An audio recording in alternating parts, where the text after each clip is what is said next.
On the night I realized my own family could hear me move but not hear me speak, I counted the minutes like beads, certain that silence would either save me or bury me before the month ended. When my husband and daughter finally learned how to speak around me like I was drywall, I made a choice with a timer on it, the kind that calls your bluff while the roof leaks over the mortgage envelope. You're watching Revenge Files. Subscribe for a new twist daily. Spencer sat at the far end of our couch in Columbus, Ohio, scrolling sports scores while our daughter, Hannah, asked him whether he wanted pizza or Thai. I stood between them with the remote in my hand and a whole sentence in my throat. The sentence would have been small and reasonable, just let's talk, something anyone could answer. But there was a new way of living in our house. They had learned to step around my words like puddles after a storm. That month taught me something cruel and clear. Silence is as sharp as a filed key. By the end of that first week, the Wi-Fi password changed. By the second, Spencer had moved the family calendar to his phone. By the third, our joint credit card alert pinged for an espresso machine I had never seen. The morning of the fourth, I found a spare key taped to the fridge with a note that read, "For deliveries," as if I were the mailman to my own life. The clock wasn't subtle. Mortgage due on May 1. 10-day grace. My name tied to every line that could be cut, except... The day I understood the terms, I chose to leave before I vanished entirely. I packed 3 boxes of clothes, and the binder of records I kept since I was a junior administrator at Mount Carmel's clinic, pay stubs, tax returns, scans of every warranty card I ever touched. I set a mail forward to a P.O. box off Indianola Avenue, and moved into a month-to-month studio in Clintonville above a carpet store that still smelled like glue. The carpet guy gave me a leftover runner and said, "Fresh start, huh?" I nodded and closed my door on the word start, because it felt more accurate than escape. But then, the first envelope from Midland First Credit Union reached my P.O. box on June 3rd. Inside was a welcome to your home equity line of credit letter with my name typed clean across the top. A $62,000 limit. First draw, $18,750 for home improvements. I pressed my thumb to the paper and felt no heat, just the dull weight of a tube sock soaked in winter water. There was a signature under the line marked Borrower 2. It was my name, rounded and cheerful like I was co-signing a vacation. One problem, I hadn't signed anything in April except a change of address form. I had 30 days to dispute the account, the letter said, and 60 before the first interest adjustment. I circled the deadlines with a red pen because red looked like a life preserver. Then I added a date on a sticky note, June 15, 2019, file for legal separation at the Franklin County Domestic Relations and Juvenile Court. The line steadied me. I measured a life in paperwork because paperwork returns your voice in ink. Until I walked into the credit union on West 5th with a copy of my ID and every sample of my signature since 2012. The manager smiled with a sleepy courtesy of someone whose day had not yet gone wrong. I asked for the notary journal entry that recorded my signature. She told me the branch notarized hundreds of documents a month, and that the journal was not usually for the public. I kept my voice flat and professional the way I did with insurance reps after a botched claim. "Then I'll request it with a subpoena," I said, and laid the welcome letter between us like a thin slab of ice. "Except, Spencer texted me that night, you left, you abandoned us, I'll tell the court." He used the word abandoned like a ticket he'd saved for a fare that had finally come to town. Hannah didn't text at all. On my studio counter, a second envelope waited, a delivery record from a locksmith called Safe and Sound with an invoice addressed to Spencer the week after I moved out. Changed 2 deadbolts, new keys, 2. The invoice carried our home address. My key had become for deliveries, all right, deliveries and ghosts. I measured the week in copies. I made 3 of the locksmith invoice, 2 of my timesheets from April 18th when the HELOC was signed, and 1 of the email I sent my supervisor that day when I asked to stay late for inventory. I stacked them in a manila folder labeled Exhibits, because naming a thing builds a bridge to it. When you build a bridge, even a private one, you remember how to cross.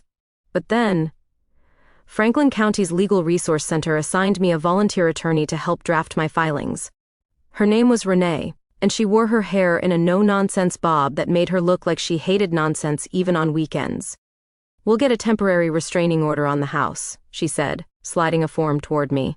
"Status quo until we sort things. No more changing locks, no more loans." Her pen tapped the part that asked for immediate relief. I wrote with a hand that stopped shaking only when the clerk stamped the first set of papers. The judge signed the temporary order on July 2nd. I learned to say signed order aloud, because those words carry a gravity other words don't. Under the order, Spencer couldn't encumber the house. He couldn't further draw on the HELOC until a hearing. He had to preserve the contents like a museum guard watching a small painting everyone thinks is unimportant until a flash goes off. The court set the hearing for September 9th.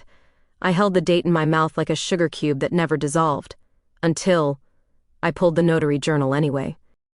Renee filed a subpoena duces tecum, and on July 23rd I sat across from a branch notary with a stamper and a face that kept apologizing. "I remember him," she said, meaning Spencer. He brought the documents pre-signed. He said his wife had to leave early and had signed in the kitchen. She pointed to the line that read, "Signed in presence," a box checked like a lie that had learned to sit up straight. I asked for a copy of the journal and took a photo of the entry with my phone for insurance. The handwriting pretending to be mine had a bubbly L that I had never, ever made. Except Spencer's attorney sent me an email that used the word parental alienation like a brick.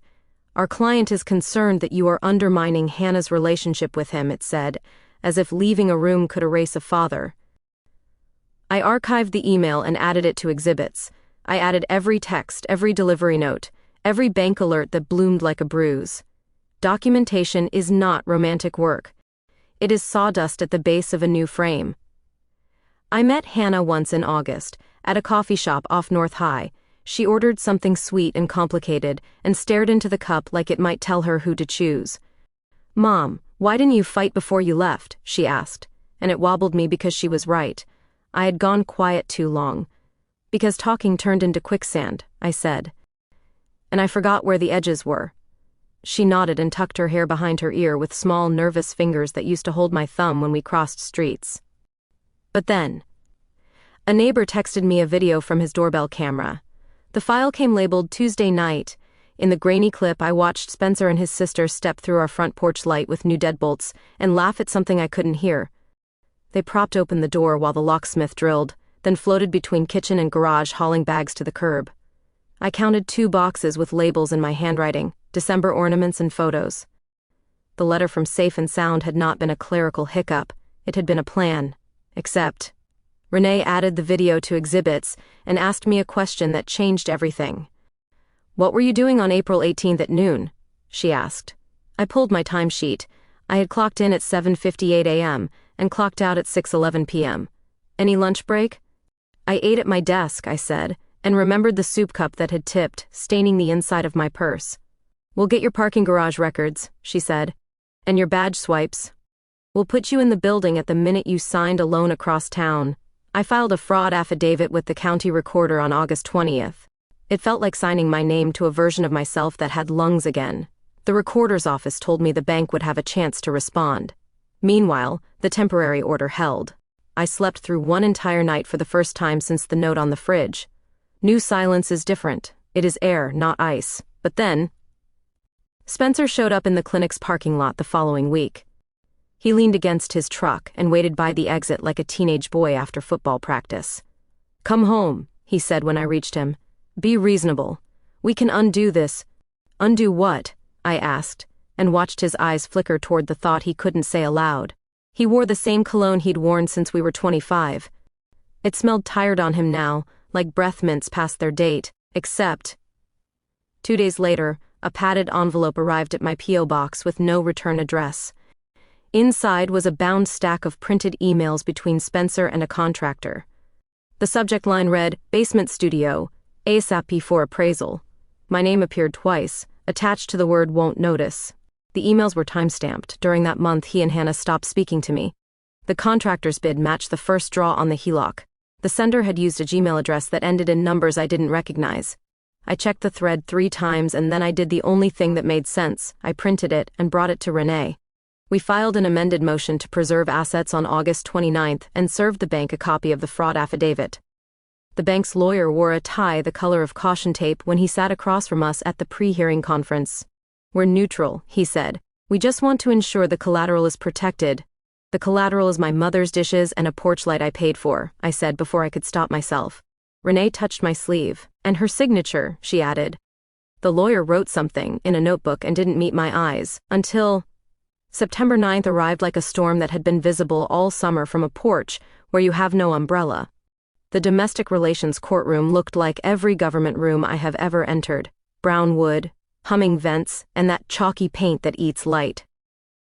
The judge asked counsel to mark the exhibits, X1 through X12, lined up like tiny soldiers. My badge swipes, my parking receipts, my timesheet, the notary journal photographs, the safe and sound invoice, the doorbell video, the emails with the contractor, the welcome to your home equity line letter that dared me to call it a misunderstanding. I testified with a voice that shook only when I said the words "my daughter." I described the month of silence, and I watched the judge's pen stop when I said, "They learned to talk around me." Then we showed the video. Then the notary journal, enlarged so the whole room could examine the bubbly The judge leaned forward. "Mrs. Bennett, did you authorize the loan?" "No," I said. "Did you sign the application?" "No." "Were you present for notarization?" "No." The questions were simple, the way hammers are simple. But then Spencer's attorney tried the word abandoned again. He entered photo prints of our house the week I moved out, tidy rooms with an empty shoe rack. He called it evidence of intent. Renee slid the locksmith invoice toward the judge and said, "Intent looks like 2 new deadbolts while the other party still holds title." The judge wrote again.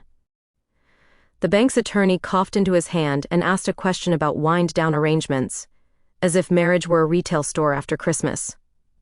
The judge issued an interim order from the bench that morning. The order froze the HELOC, prohibited any further draws, and required Spencer to cooperate with the bank's fraud investigation. It also required him to deliver any household items belonging to me to a neutral location within 10 days.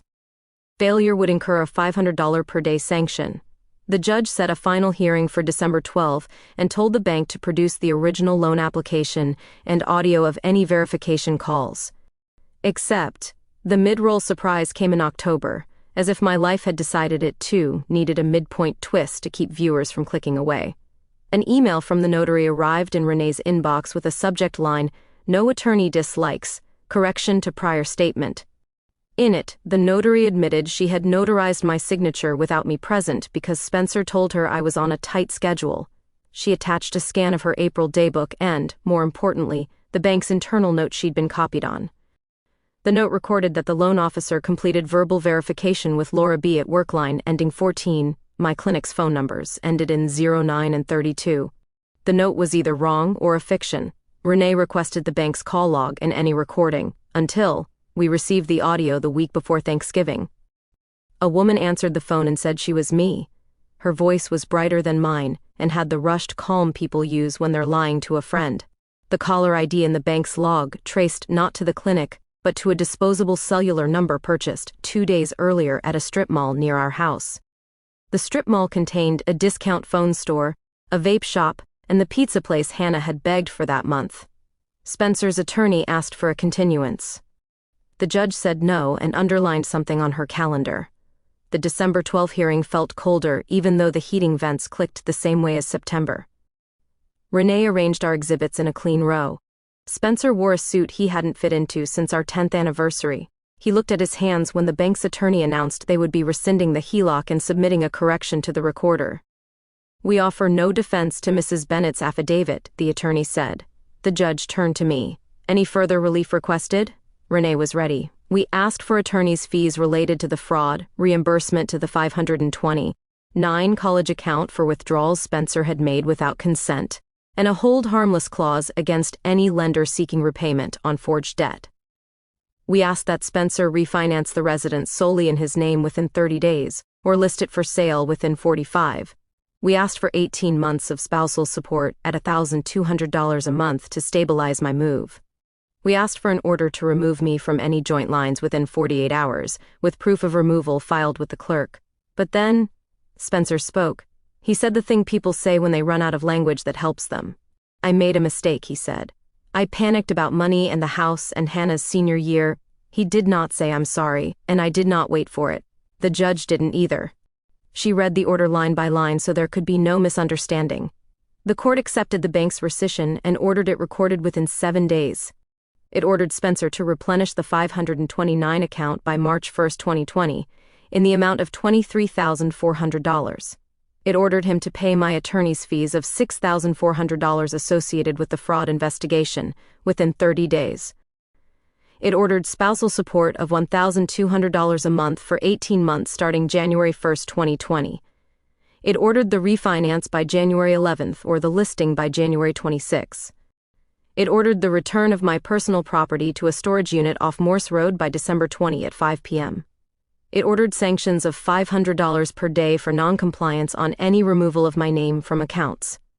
Until Hannah came to the storage unit in a winter coat that made her look like a girl again. She carried the December ornaments as if the carton held more than paper.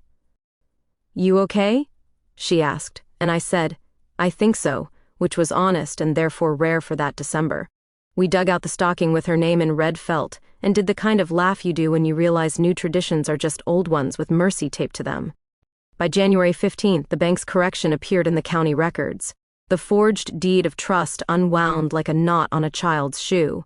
I received the "We have updated your credit file" letter from 2 bureaus the next week, and I held the pages to my chest like the opposite of a secret.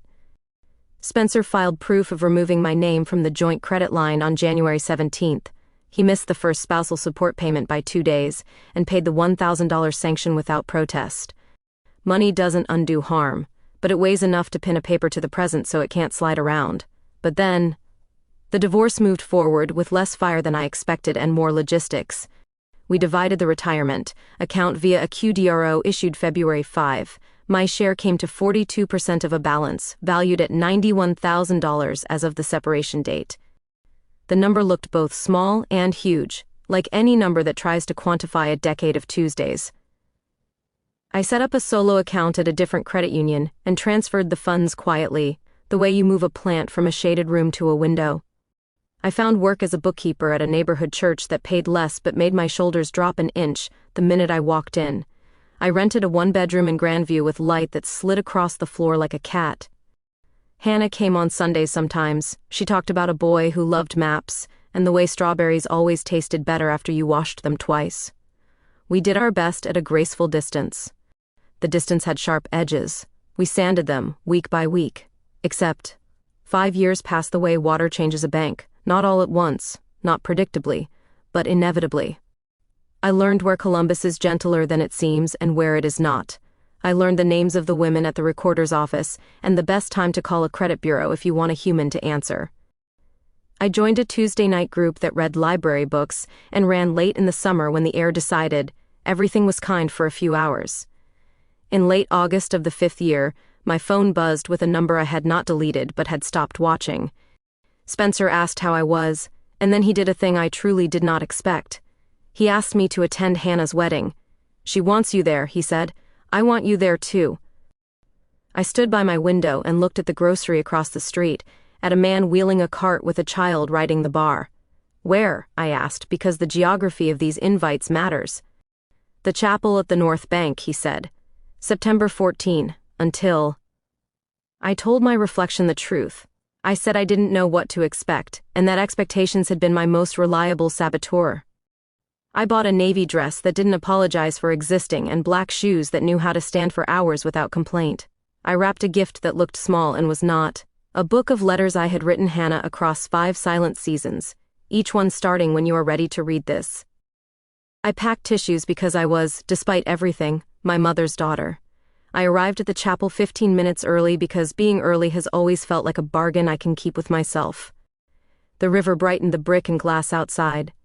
Inside, candles fidgeted in tall cylinders like they were trying to whisper to each other. People I hadn't seen since my old life pretended they didn't remember what side they'd chosen. That is one of the mercies of weddings. Everyone rehearses amnesia until the music starts. Spencer stood at the front talking to the officiant. He turned his head the way someone does when they think they hear a familiar bird. His eyes found me before the rest of him did. His hands began to shake. The tremor started in the right, hopped to the left, and settled into both as if it had planned it. He held them together, lowered them, and then lifted them again, like maybe a different angle would steady them. He did not lift them to wave. He did not pretend to smooth his tie. He simply shook and kept shaking. But then, time did the odd elasticity thing it does in the 2 minutes before a ceremony and the hour after you sign court papers. Hannah walked in on her father's arm, and our eyes met, and everything in my chest remembered how to expand. Her dress looked like brightness had learned to drape. The vows were the right length, the kiss was the right amount of joy, and the world for a few minutes behaved. At the reception, the DJ played the kind of songs that insist you sway even when you want to stand stubborn as a fence post. I ate salad that surprised me with peaches and pecans. A cousin I hadn't seen in a decade told me I looked great. I said thank you and understood that this was not a comment about gym routines. It was about recognizing someone who has climbed out of a well carrying her own rope. Spencer found me near the photo booth. He said my name the way you say a word with a crack in it. Laura. He looked at my hands like he wanted to ask whether they ever shook now. Thank you for coming, he said. She wanted you here. He didn't add I did too again. He didn't need to. He tucked his hands into his pockets and took them out again. He is still a man who tries to fix the air with his fingers. Except... Hannah hugged me after the cake and whispered, "Read the card later." The card lived under my plate for the rest of the night, as if it were stopping the tablecloth from sliding. When I opened it at home, there was one sentence in her neat print. The letters found me exactly when I needed them. My hands shook then, but in a way that felt like laughter being polite. What stayed with me from that day wasn't the candles or even the way the river did its glitter routine for photographs. It was Spencer's hands shaking when he saw me. Not because I had surprised him or cornered him with one last exhibit. There were no exhibits left. It was because walking away had done what fighting never could. It had stripped the old power of oxygen. It had replaced dread with record delivery, fear with a storage unit receipt, fury with a signed order. The moment I stepped into the chapel in a navy dress, I carried none of the old heat. He carried it all because he had never learned to set it down. But then, you should know what happened after the wedding because consequences have a half-life that isn't televised. Spencer refinanced the house in his name the 5th January and kept it, paying the taxes late twice and catching up once after a wage garnishment on a traffic fine concentrated his attention. He paid Hannah's $529 replenishment within the court's deadline back in 2020, and in 2024 he used some of that to help with her graduate application fees. I don't know whether he told her that. I didn't ask. Some knowledge belongs to whichever corner of the room is currently learning to be a better corner. On my side of the city, I took the QDRO funds and put a slice into a high-yield savings account with a name that made me laugh, the Weather Fund. The rest grew quiet and fat in an IRA that only ever spoke in neat, boring statements. I kept my job at the church because it surprised me with people who knew exactly how many chairs fit in the fellowship hall and how to mail a package to a missionary without paying for extra air you can't afford. I switched my P.O. box to a new location. The clerk learned my name. He told me jokes when the line ran long. That is a tenderness too, the right joke at the right slowness. I think about the month of silence less now. It floats in the corner of my old house like dust the new owners will never fully sweep. When it creeps up behind me anyway, I give it a shape I can hold and then put down. It looks like a welcome to your home equity line letter, with a mistake in the salutation. It looks like a notary's journal that learned to apologize. It looks like a doorbell video where the porch light shows more truth than faces do. It looks like a judge reading orders line by line until no one can pretend not to understand. Except, once a year I drive past the house on a morning the sky isn't trying to sell me a mood. The porch light is different now. The paint is a shade called something aspirational like autumn wheat. A kid's bike leans against the steps. I don't need to know their names to wish them good choices. I whisper the scout rules to the wind, leave no trace and take nothing but what you came with, which is to say your own skin and the keys to wherever you're going next. The last conversation I had with Spencer that mattered took place 2 months after the wedding. He called to tell me he'd found a box labeled photos behind the furnace. He asked whether I wanted it or whether he should bring it to Hannah. I told him I'd pick it up. He set it on the porch and stepped back as if the box could bite. Thanks, I said. He nodded and watched his hands. I carried the box to my car and laughed when I heard the jingle of old house keys inside. They were useless and a little beautiful. I put them in a jar on my shelf and labeled it what doesn't open anything anymore, until I realized the most powerful thing I had done in 5 years was not prove a fraud, though that mattered, or win a set of orders, though those mattered too. It was learning to leave a room that would not hear me and build one that could. The law helped, the paper helped, the accountant in me helped. But the act that changed the math was the walk itself. I walked from where my name was a prop to where my name was a signature again. I walked from a home where my key became for deliveries to a studio where the only person I needed to deliver was me. When Spencer's hands shook at the chapel, I saw a mirror. In it was the version of me who used to tremble before every conversation. I wanted to hug her, the old me, and tell her what I know now, that sometimes the bravest sound isn't a speech or a slam of a door. It is the quiet click of a lock you chose, the calm of a P.O. box where the right mail finally finds you, the steady scratch of your own pen writing your own name. The power of walking away isn't about who follows you out. It's about who you meet when you turn the corner, yourself, with a folder labeled exhibits under one arm, and a future that doesn't need to raise its voice.